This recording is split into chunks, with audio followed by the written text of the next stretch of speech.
is going to send a message to the billionaire class. You can't have it all.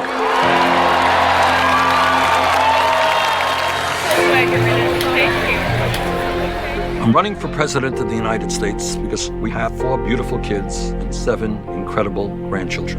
And I want to make sure that the country we leave them is a nation that we are proud of.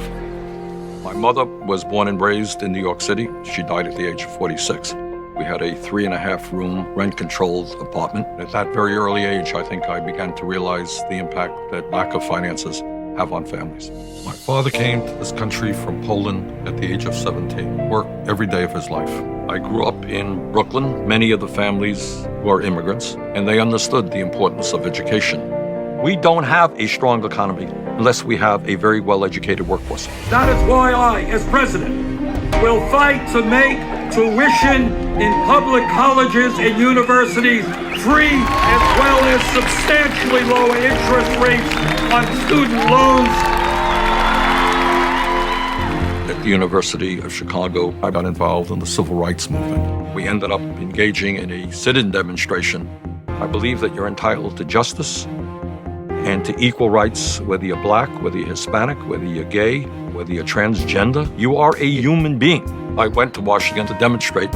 We went out there on the Mall. It was an extraordinary speech. I had the feeling that I was, at that particular moment, part of history. I ended up winning my first election as mayor of Burlington by 10 votes after a recount in an election that nobody thought we could win. I met Jane just about the time of the election. We have been together for 27 years. As president, I will defend this nation, but I will do it responsibly. As a member of Congress, I voted against the war in Iraq, and that was the right vote. I had serious doubts about what Bush and Cheney were telling us.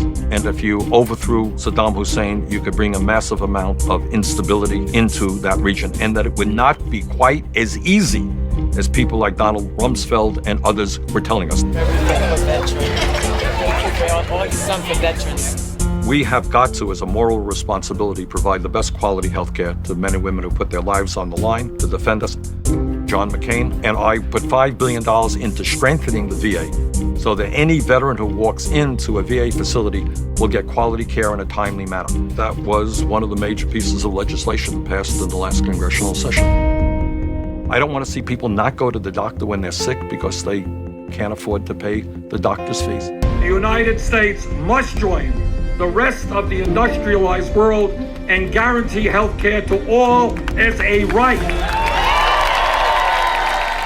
Nothing is closer to my heart as someone who has kids besides the issue of global warming. There is nothing more important than leaving this country and our entire planet habitable for our kids and our grandchildren. Climate change is real.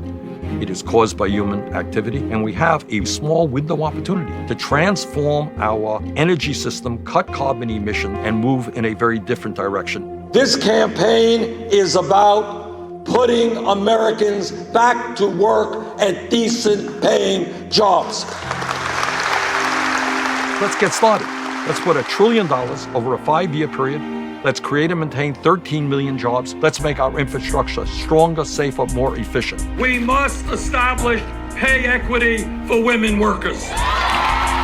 Bottom line is that if somebody works in this country for 40 hours a week, that person should not be living in poverty. The issue of wealth and income inequality is the great moral issue of our time. It is the great economic issue of our time.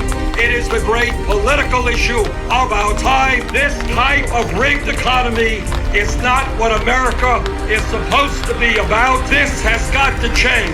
And as your president, together, we are going to change it. I will be working hard to overturn Citizens United. That is the undermining of American democracy and the qualities of this country which have made us the envy of the entire world. Today in America, we have enormous problems. They are solvable problems. This country belongs to all of us. We want to make policy that improves the lives of all of our people. That's how we transform America.